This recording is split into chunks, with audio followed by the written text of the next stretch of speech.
আমারে 7 দিনের জন্য বসায় দাও। আমি ওসমান হাদির বিচার একদম পা থেকে মাথা পর্যন্ত ওসমান হাদির খুনির বিচার আমি কইরা আমি দেখাই দেব। ওরা করতে চায় না তাই বিচার হয় না, করতে যদি চাইতো তাহলে বিচার ঠিকই হইতো।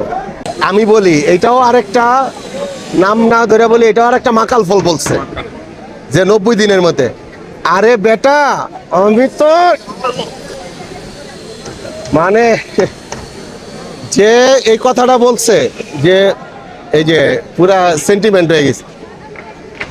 আজকে যদি তার ঘরে ঘটনাটা ঘটতো সেই কথা বলতো, সে তো মিডিয়ার সামনে বেবলা বেবলা কাইন্দা মানুষ 20 কোটি মানুষের কাছে বিচার চাইতো। আর এই বিচার 90 দিনের কেন? আমারে কি খানি কয় ওই যে ছবির মতো আমারে 7 দিনের জন্য বসায় দেন।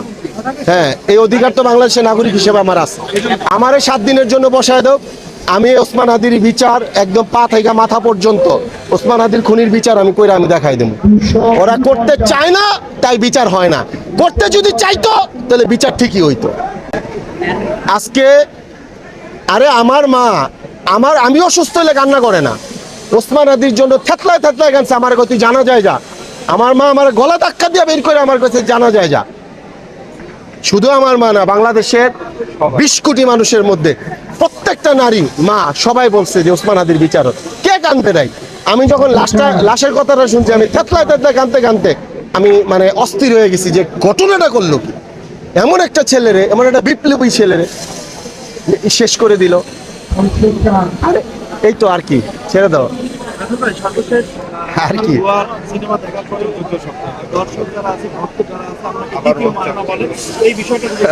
শুনেন, আমার প্রত্যেকটা কাজেই গণতন্ত্রের ছোঁয়া থাকে। আমি বলি পাশাপাশি একটা কথা বলি, এইবারও তো আমার উপজেলা থেকে আমাকে নমিনেশন দিতে চেয়েছে। আমি বলছি যে না ভাই, আমি শিল্পী, আমি নির্বাচন করবো না।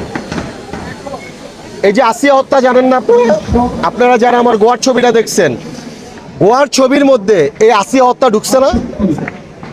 আমি এই যে রেল লাইনে দৌড়াইয়া আসিয়ারে যে দর্শন করে আমি ওরা কিভাবে প্রকাশ্যে দিবালোকে মারছি, এই ছবিটা সেন্সার আটকাই দিছিল। পরে আমার নোটিস করছে, আমি কেন আটকাই দিলেন, এই ঘটনাটা বাংলাদেশে ঘটে নাই। কয় ঘটছে, তাহলে যে ঘটনা বাংলাদেশে ঘটছে এই ছবি আপনি সেন্সার আটকাই দিতে পারেন?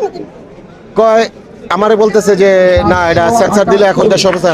আমি এই ছবি আমি সেন্সার করে নিয়ে যাব। পরে আমি ছবি একদম দাপটের সাথে টাইগারের মতন ছবি সেন্সার করে নিয়ে আসছি এবং হলে প্রদর্শন করছি।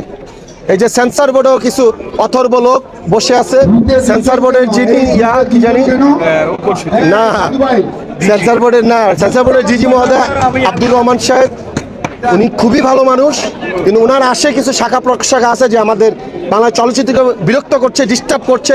তাকেও কিছুদিনের মধ্যে ধরা হবে ইনশাল্লাহ।